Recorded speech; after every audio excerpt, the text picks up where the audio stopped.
वरिष्ठ नेता मोतीलाल वोरा का आज दुर्ग में अंतिम संस्कार होगा। एमपी के सीएम भी रह चुके हैं कांग्रेस के वरिष्ठ नेता मोतीलाल वोरा का कल 93 साल की उम्र में निधन हो गया। तबियत बिगड़ने पर मोतीलाल वोरा को रविवार रात एस्कॉर्ट अस्पताल में भर्ती कराया गया था, जहां पर वोरा की पार्थिव शरीर को अंतिम दर्शन के लिए उनके दिल्ली स्थित निवास पर रखा गया है।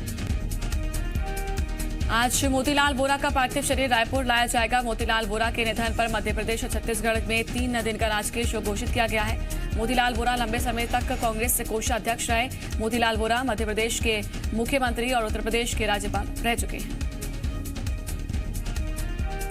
मोतीलाल वोरा गांधी परिवार के बेहद करीबी थे। साल 2018 में बढ़ती उम्र का हवाला देते हुए राहुल गांधी ने मोतीलाल वोरा से कोषाध्यक्ष की जिम्मेदारी लेते हुए अहमद पटेल को दी थी। कांग्रेस के पूर्व अध्यक्ष राहुल गांधी, राजस्थान के मुख्यमंत्री अशोक गहलोत समेत राजनीति जगत के दिग्गजों ने मोतीलाल वोरा के निधन पर दुख व्यक्त किया। आज छत्तीसगढ़ विधानसभा के शीतकालीन सत्र का दूसरा दिन है। आज विधानसभा में सबसे पहले कांग्रेस के वरिष्ठ नेता मोतीलाल वोरा को श्रद्धांजलि अर्पित की जाएगी। उसके बाद सत्र में आगे की कार्रवाई की जाएगी।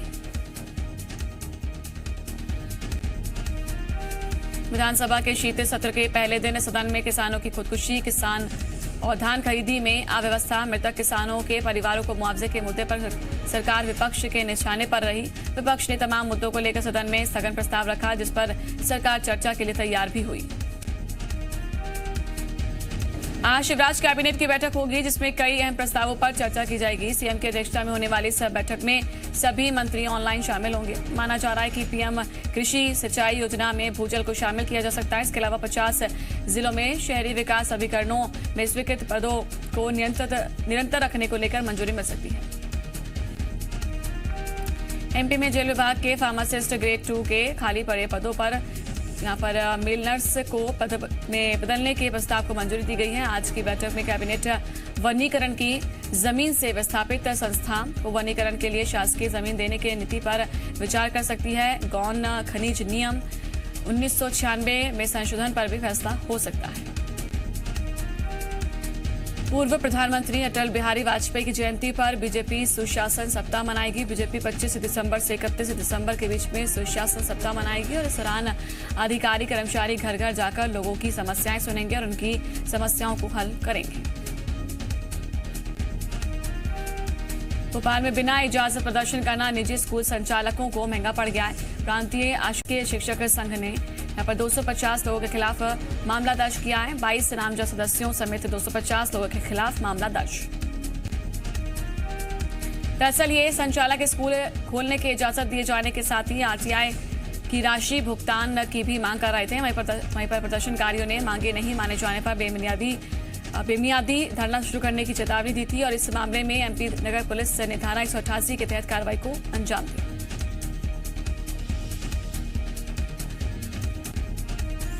सामान्य प्रशासन विभाग ने राज्य निर्वाचन आयोग को पत्र लिखकर मंजूरी दे दी है। आपको बता दें कि अगले साल नगरीय निकायों के चुनाव होने हैं। निर्वाचन आयोग जल्द ही इसकी तारीखों का ऐलान कर सकता है।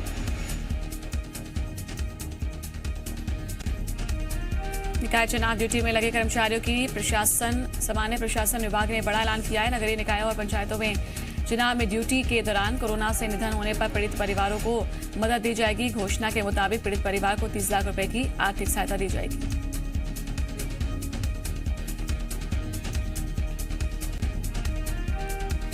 सतना में आयोजित कार्यक्रम में नारायण त्रिपाठी ने कहा कि पूर्व पीएम अटल बिहारी वाजपेयी की मंशा थी कि छोटे प्रदेश बनाए जाएं। नारायण त्रिपाठी ने कहा कि प्रदेश में सबसे ज्यादा रेवेन्यू देने वाले क्षेत्र विंध्य हैं और बावजूद इसके शिक्षा और स्वास्थ्य जैसी मूलभूत सुविधाओं में काफी पिछड़ा है। सीहोर के जिला अस्पताल में मरीजों से वसूली का मामला सामने आया। शिकायत पर बीजेपी विधायक सुदेश राय हॉस्पिटल पहुंचे और डॉक्टर को जमकर फटकार लगाई। उन्होंने चेतावनी देते हुए कहा कि जनता की तकलीफ को बर्दाश्त नहीं करेंगे। आप लोगों ने खुद ही वसूली के लिए नियम बना लिए हैं। मंदसौर के गरोठ तहसील मुख्यालय पर किसान सरकार के खिलाफ प्रदर्शन कर रहे हैं। 18 दिसंबर को सीएम शिवराज ने 20 जिलों के किसानों के खाते में 1600 करोड़ की राहत राशि डाली थी, जिसमें जो कि अभी तक किसानों के खाते में नहीं मिली है, जिसकी किसान शिकायत कर रहे हैं। वहीं पर प्रति हेक्टेयर राशि को किसानों के खाते में डाली जा रही है, उसे भी बढ़ाने की मांग कर रहे हैं। भारतीय किसान संघ के जिला अध्यक्ष भवा सिंह ने कहा कि सीएम ने डाली राशि अभी तक किसानों के खाते में नहीं पहुंची है। अधिकारियों से बात की है, किसानों के खाते में जल्द राशि आ जाएगी। बीजेपी किसान मोर्चा का कहना है कि जल्द समाधान निकाल लिया जाएगा। मंदसौर में किसानों के प्रदर्शन पर सियासत शुरू हो चुकी है। कांग्रेस ने बीजेपी पर हमला बोलते हुए कहा कि बीजेपी सिर्फ घोषणा करती है। किसानों की नाराजगी से बीजेपी के दावों की पोल खुल गई है। कांग्रेस ने कहा कि खुद बीजेपी से संबंधित संगठन ही कह रहे हैं कि किसानों को राहत की राशि नहीं मिली। बीजेपी का कहना है कि कुछ कंफ्यूजन हो गया है, जिसे दूर किया जा रहा है। अभी 3 दिन ही हुए हैं कि 7 दिन के अंदर किसानों के खाते में पैसे पहुंच जाएंगे। बीजेपी ने कहा कि कमलनाथ सरकार के समय किसानों में हाहाकार मचा था।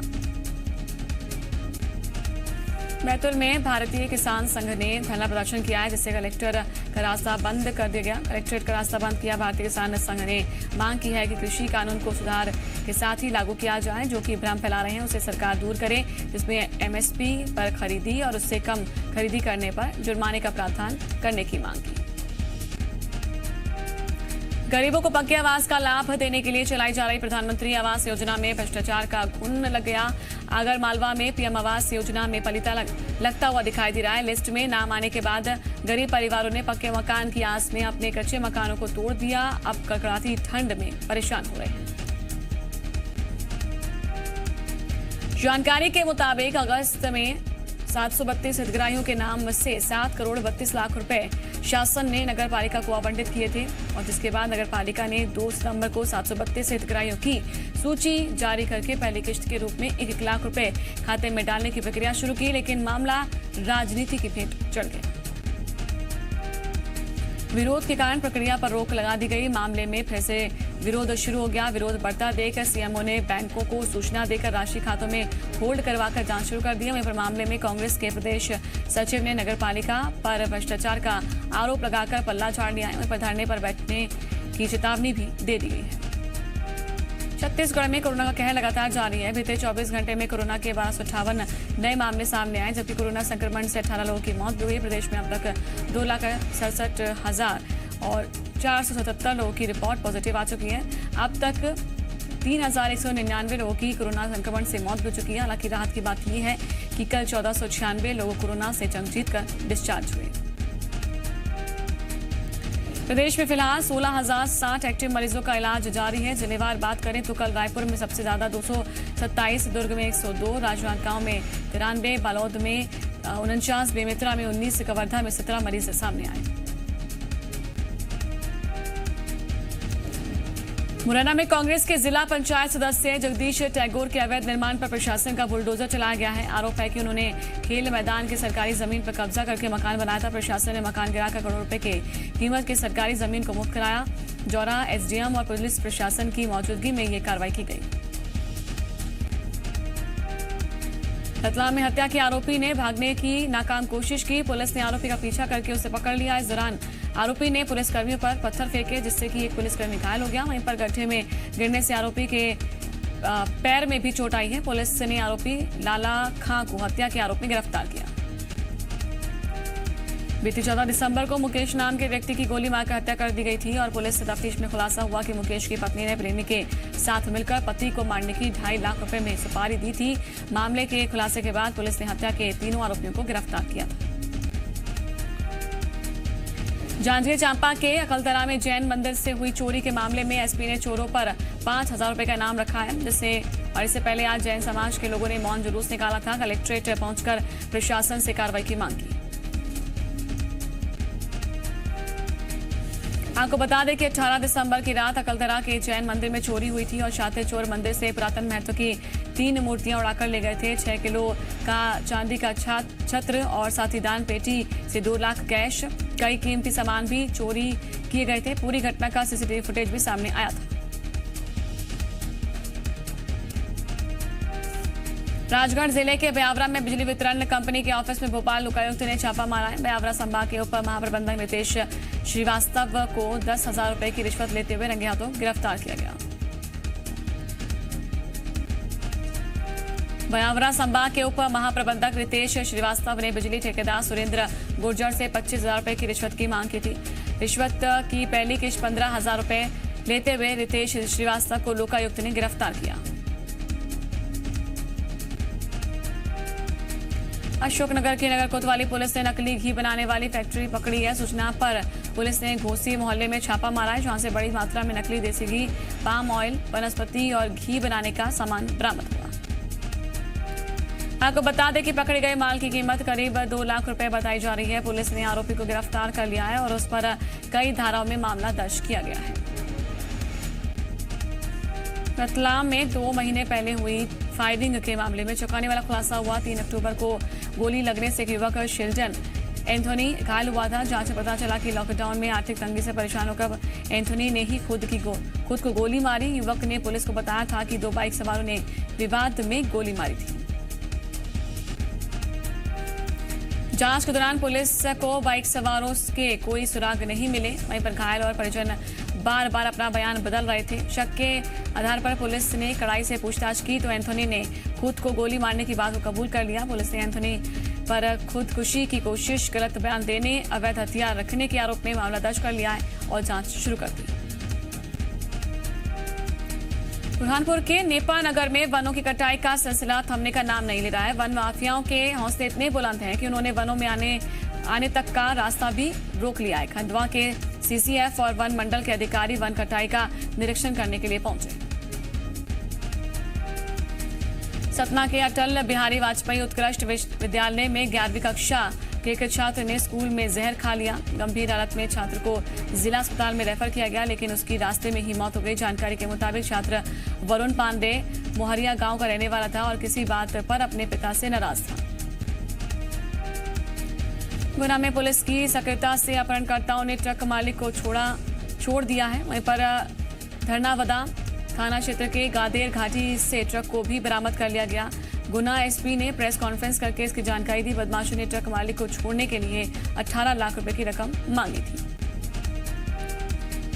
बदमाशों ने करना बिसोनिया गांव के जंगल में फिरौती की रकम देने के लिए जगह तय की थी, लेकिन पुलिस की सक्रियता की वजह से आरोपी ट्रक मालिक को छोड़कर फरार हो गए।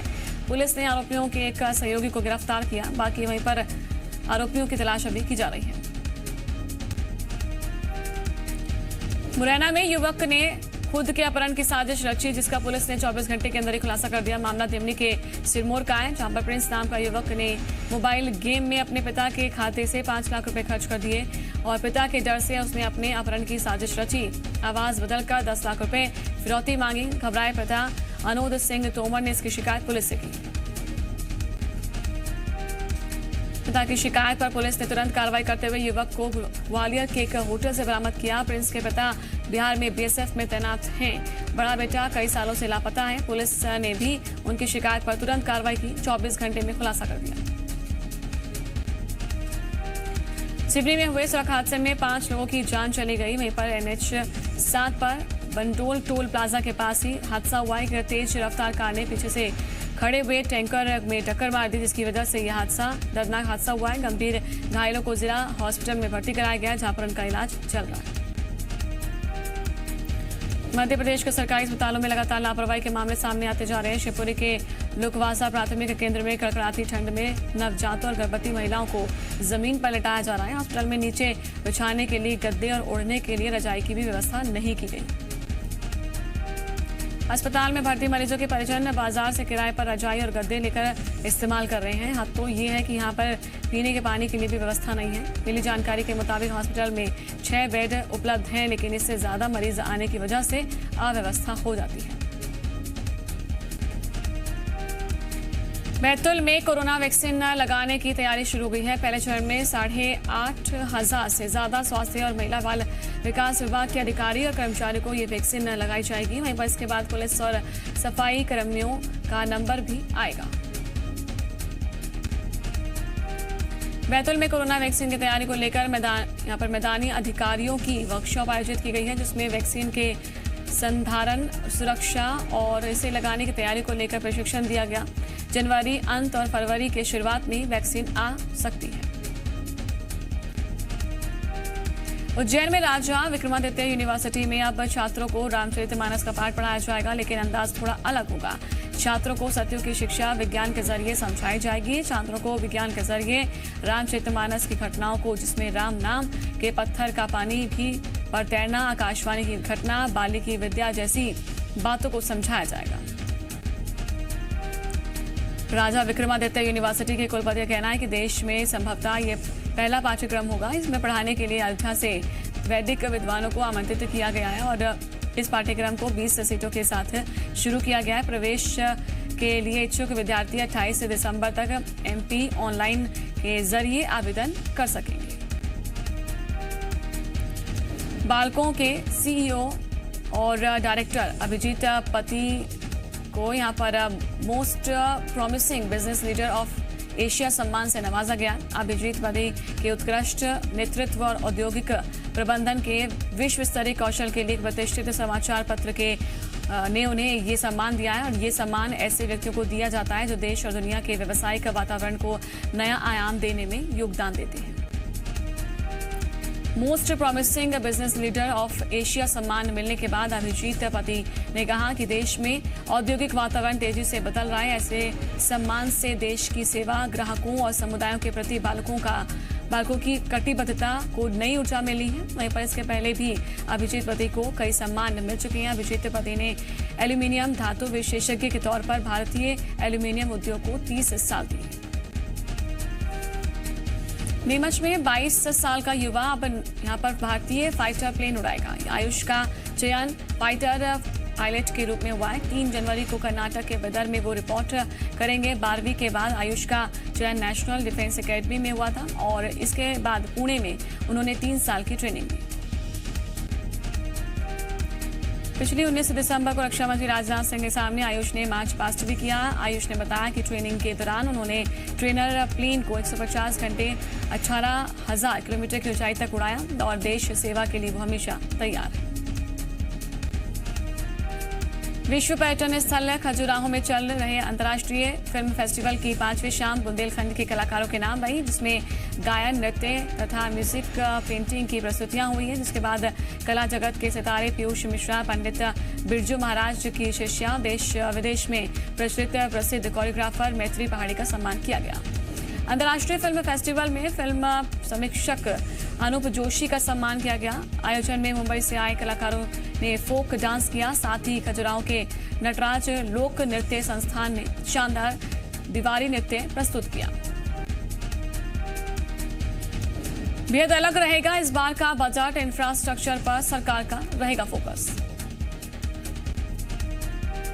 एक रिपोर्ट के मुताबिक अगले वित्त वर्ष में 10% की वृद्धि दर्ज करेगी इंडियन इकोनॉमी। कोरोना काल में कंपनियों को मिलेगी राहत। वित्त मंत्री निर्मला सीतारमण ने कहा कि IBC से और 3 महीने छूट दी जा सकती है। मुश्किल में महिंद्रा एंड महिंद्रा की दक्षिण कोरियाई इकाई दिवाला कार्रवाई के लिए आवेदन किया। आज नेपाल कम्युनिस्ट पार्टी में हो सकता है विभाजन। प्रचंड और ओली दोनों खेमा पार्टी पर करेगा आधिकारिक दावा। ब्रेक्जिट को लेकर जारी है असमंजस का दौर। यूरोपियन संसद की ब्रेक्जिट ग्रुप के चेयरमैन का बयान, कहा अभी तक स्थिति साफ नहीं। पोस्ट ब्रेक्जिट ट्रेड डील को लेकर अभी तक नहीं निकल पाया है कोई समाधान। EU और UK अपने अलग अलग नियमों को लेकर अड़े। ग्लोबल ऑयल डिमांड पर बोले रूस के उप प्रधानमंत्री, कहा कोरोना काल से पहले तेल की जो खपत थी अभी भी उस स्तर पे हमें काफी नीचे है। ताइवान का नेवी और एयरफोर्स हुआ सतर्क। अमेरिकी युद्धपोत की तैनाती के जवाब में ताइवान सीमा के नजदीक चीनी एयरक्राफ्ट के भरे उड़ान। टीम इंडिया के लिए अच्छी खबर, मेलबर्न टेस्ट में खेल सकते हैं रविंद्र जडेजा। सुनील गावस्कर बोले राहुल को मिले ओपनिंग में मौका, नंबर 6 पर बैटिंग करे शुभमन गिल। BCCI AGM में 10 टीमों की IPL पर लग सकती है मुहर। 2022 सीजन से लागू होने की संभावना। जैक्स कैलिस इंग्लैंड की टीम से जुड़े। कैलिस को इंग्लैंड की टीम ने श्रीलंका दौरे के लिए बनाया बल्लेबाजी सलाहकार। तेज दर्द के बावजूद मिथुन चक्रवर्ती ने की है शूटिंग, फिर रोकनी पड़ी फिल्म द कश्मीर फाइल्स की शूटिंग।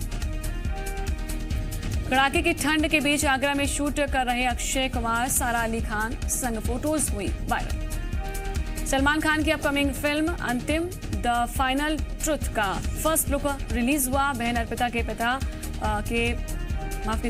के पति आयुष शर्मा संग जबरदस्त फाइट। चर्चा में शाहरुख खान की बेटी सुहाना का पोस्टर, डिज्नी से कहा कि इंडियन प्रिंसेस बनाओ, साझा की है इंस्टाग्राम स्टोरी।